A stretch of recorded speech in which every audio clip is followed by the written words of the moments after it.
வணக்கம் நண்பர்களே, அடங்காப்பட்ட யூடியூப் சேனலுக்கு உங்களை அன்புடன் வரவேற்கின்றோம்.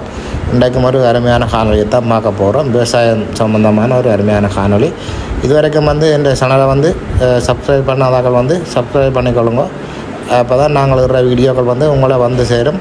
இன்றைக்கு நாங்கள் உண்மையாகவே ஒரு புதிய தொழில்நுட்பம் விவசாயிகளுடைய தற்போது தற்காலத்தில் ஏற்படக்கூடிய பண்டி நெல் பிரச்சனைகளுக்கு ஒரு தீர்வான ஒரு முறை நாட்டு நடுறது டிரான்ஸ்பிளான்டிங்னு சொல்லுவார் இங்கிலீஷில்.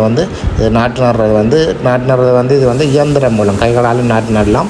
இயந்திரம் மூலம் நாட்டு நடுறது அதை பற்றி தான் பார்க்க போகிறோம். இந்த மிஷினை நாட்டு நடுற இயந்திரத்தை எப்படி இயக்குறது, நாட்டு இடைவெளியை எப்படி கூட்டுறது, நாட்டுக்களோட ஆழத்தை எப்படி கூட்டுறது, அதை விட இந்த மிஷினில் எத்தனை ஏக்கருக்கு எத்தனை ரேகள் தேவை, எத்தனை தட்டுக்கள் தேவை, எவ்வளோ நெல் தேவை, இதில் எவ்வளோ லாபத்தை பெற்றுக்கொள்ளலாம், அப்படியான முறைகளை தான் பார்க்க போகிறோம்.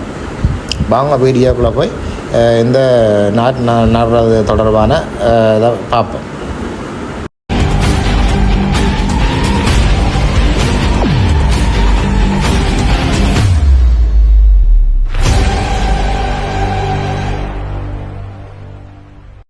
நாங்கள் இன்றைக்கி ஒரு ஏக்கருக்கு தான் நடப்போகிறோம். ஒரு ஏக்கருக்கு நாட்டு நடப்போகிறோம். 100 தட்டு அளவில் தான் போட்டு எடுத்து வச்சுருக்கிறோம். 100 தட்டு காணும். ஒரு ஏக்கருக்கு போடுறதுக்கு டிரான்ஸ்பிளான்டிங் நாட்டு நடக்கூடிய தட்டு 100 நட்டு காணும். இப்போ நாங்கள் மிஷினை பார்க்குறோம். டிரான்ஸ்பிளான்டிங் இது குபாட்டான்ற மிஷின் பாருங்கள். அந்த மிஷினில் இந்த கை இருக்குது பாருங்கள். இதான் அந்த நாட்டு நடுற பகுதி. இதான் அந்த நாட்டுகளை தட்டு இதிலேருந்து பிடிங்கி நடக்கூடிய பகுதி. இந்த மிஷின் குபாட்டான்ற 48 cc மிஷின். இது உங்களோட எல்லா விவசாய தினக்காலங்கள்லையும் இருக்குது. நீங்கள் தேவையானங்கள் இதை எடுத்து பெற்றுக்கொள்ளலாம். இது பின்பக்கம் கிளச் கியர், மற்றது இந்த இதுகள் செட் பண்ணுற மிஷின், ஆழம் செட் பண்ணுறது, அதோட எத்தனை நாற்று பிடிங்கி நடவணுமன்ற செட் பண்ணுற பகுதி, இந்த பகுதிகள் எல்லாம் இருக்குது. பாருங்கள், இது தட்டு. இதான் இதில் இந்த போட்ட ரேயை வைக்கக்கூடிய தட்டு. இது மிச்சம் செட் பண்ணுறது.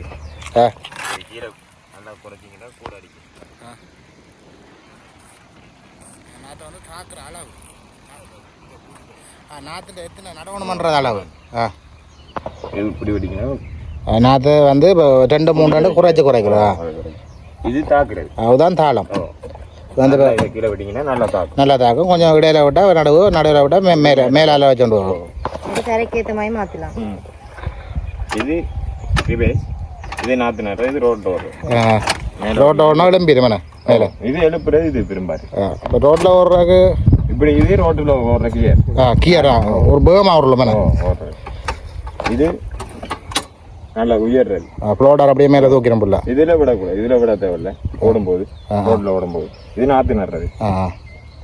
இதோட அளவா இப்படி 15 போய் கொண்டு நாற்று நடுறது. மேலே தூக்கி விட்டால் போய் கொண்டு. சரி, இப்போ ஸ்டார்ட் பண்ணி போட்ட இதான் ஸ்டார்ட் பண்ணுறேன். ஸ்டார்ட் பண்ணி போட்டு இப்போ நான் நட செட் பண்ணிக்கல இப்போ அதெல்லாம் செட் பண்ணியிருக்கேன். இப்போ இனி என்ன செய்யணும்?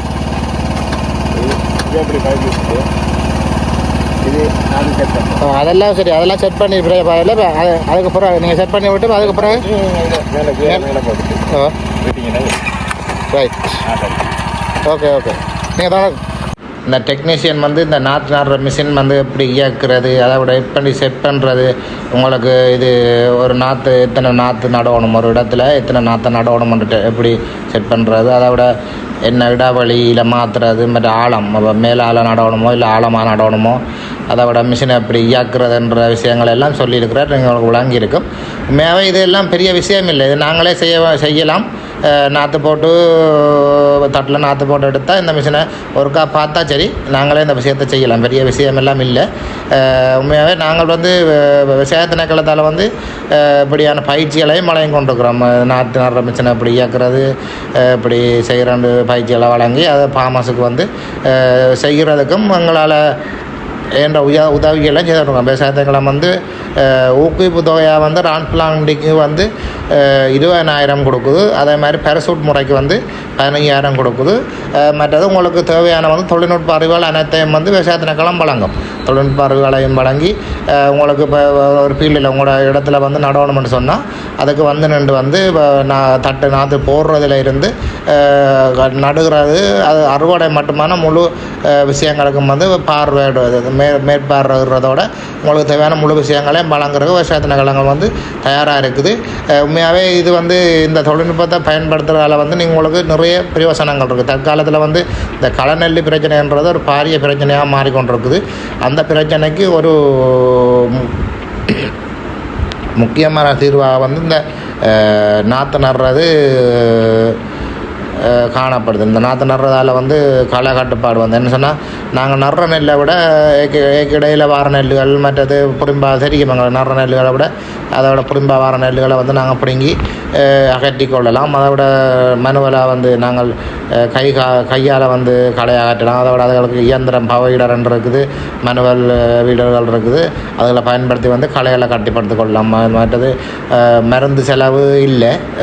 ரசாயனங்களை வந்து அதில் என்ன தற்காலத்தில் வந்து ரசாயனங்கள் எல்லாம் பாருங்கள் இந்த இதன்படி பழசலை இந்த விலை 15,000-20,000 ஆகிடுது. அப்போ இன்னும் வரும் காலங்களில் வந்து கெமிக்கலும் வந்து விலை கூட போகுது. அப்போ இப்படியான முறையில் பயன்படுத்துகிறதால வந்து கெமிக்கல் வந்து பாவிக்க தேவையில்லை. உண்மையாக கெமிக்கல் வந்து பாவிக்கிறது தேவையில்லைன்றதை விட பாவிக்கிறது 100க்கு 20-10% அளவில் தான் பாவிக்க வேண்டி பயன்படுது. சொன்னால் களை கட்டுப்பாடு என்றது தான் இதில் ஒரு முக்கியமான பிரச்சனை. நெல் செய்கையில் வந்து களை கட்டுப்பாடு, அடுத்தது நோய்புடை கட்டுப்பாடு. இப்போ நாங்கள் சரியான இடைவெளியில் நடுறதால வந்து எங்களுக்கு நோய்புடை கட்டுப்பாடும் வந்து சரியான குறைவாக தான் இருக்க போகணும். சொன்னால் காற்றோட்டமாக இருக்கும், அதை விட சரியான இடைவெளி இருக்கும். அடர்த்தியாக இருந்தால் தான் நோய்புடை வாரது வந்து கூட.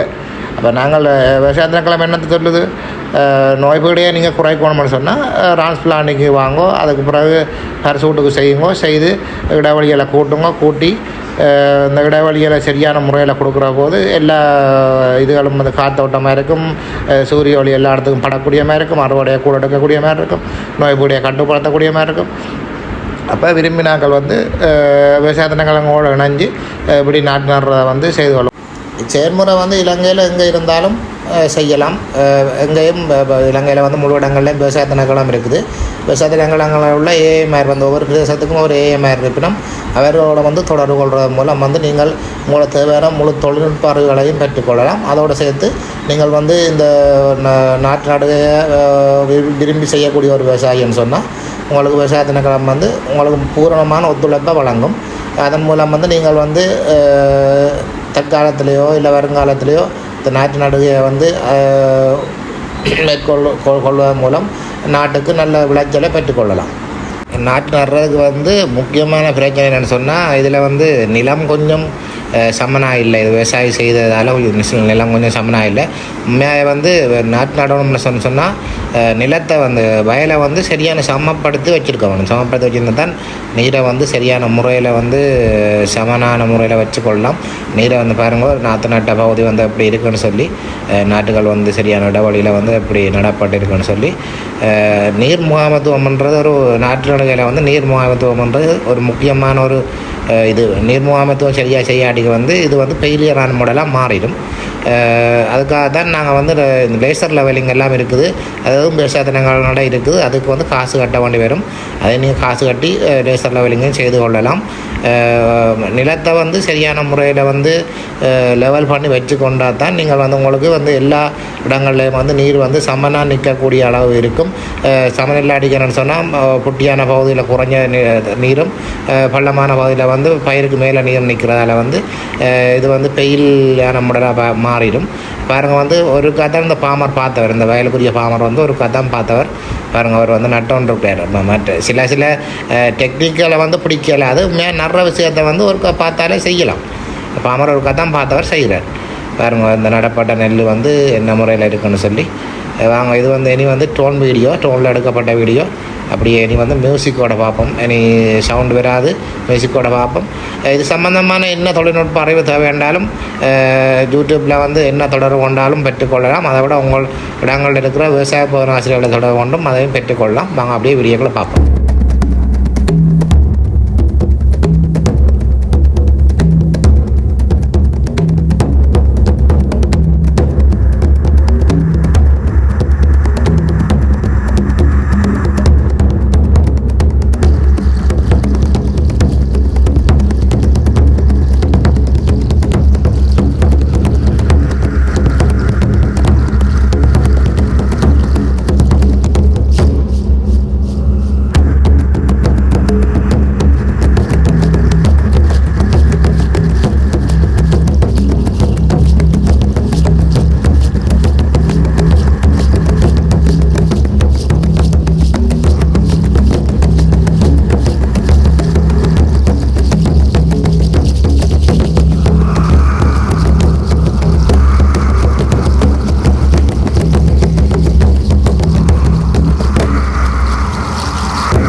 இந்த காணொளி வந்து உங்களுக்கு பிடிச்சிருக்குமான்னு நம்புகிறேன்.